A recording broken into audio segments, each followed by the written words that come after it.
and thank you for watching this midweek reflection.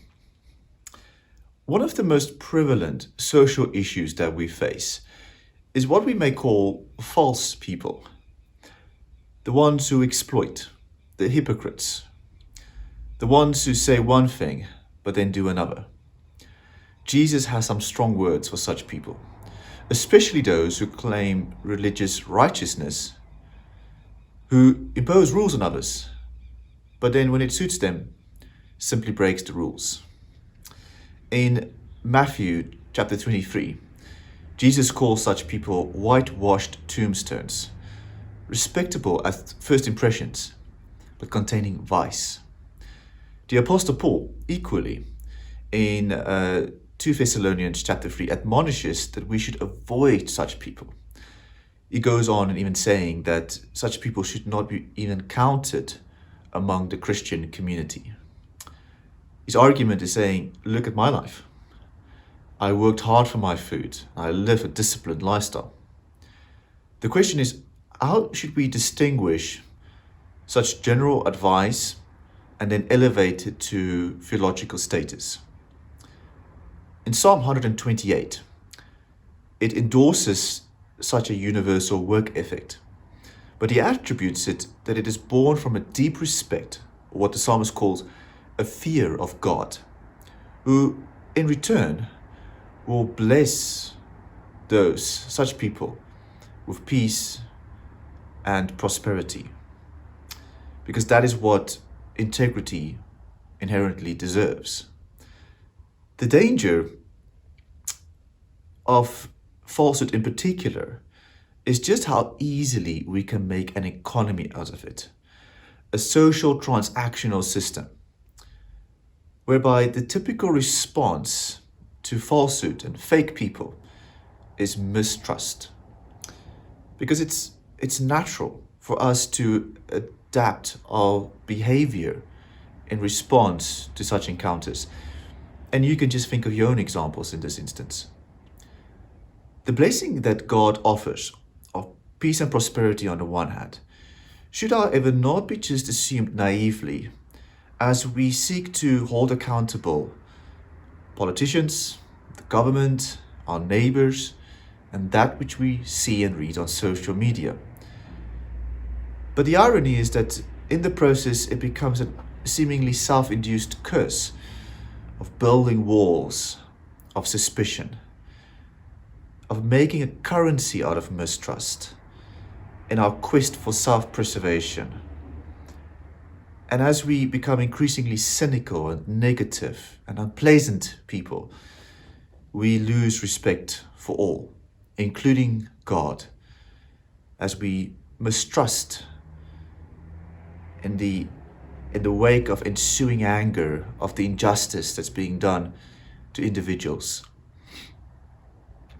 And so the humility of distancing ourselves even from that indignation of falsehood calls actually for an alternative perception and response that could otherwise take us down a nihilistic path of inconclusive solutions and hopeless realities. Because the value of justice and truth demand nothing other from us. Ultimately, the lack of authenticity will destabilize the systems of human interaction that will in turn lead to chaos. And therefore, all meaning is lost in despair and conflict with everyone. And that's how high the stake is. The acclaimed clinical psychologist Jordan Peterson, in his book 12 Rules for Life, asks, how can the world be freed from the dilemma of conflict, social and psychological dissolution? He tentatively answers by saying it's the elevation and the development of the individual. He says that each one of us must adopt as much responsibility as possible for individual life, society, and the world, even if at times it's lonely and burdensome. And I quote, We must each tell the truth and repair what is in disrepair, and break down and recreate what is old and outdated. It is in this manner that we can and must reduce the suffering that poisons the world. It's asking a lot. It's asking for everything. But the alternative? The horror of chaos, the tragic catastrophe of the unbridled world, the existential angst and weakness of the purposeless individual. In order to evade such a miserable existence, lived in society, proper living should enable us to withstand even the knowledge of our own fragility and mortality, of the own sense of aggrieved victimhood that we hold, that produces resentment, envy, and a desire for vengeance.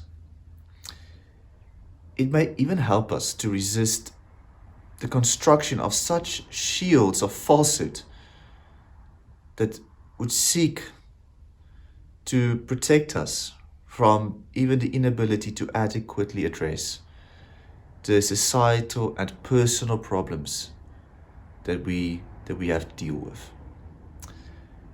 And this is the ethical decision and the subsequent willingness to take responsibility that can lead us to a meaningful and peaceable life.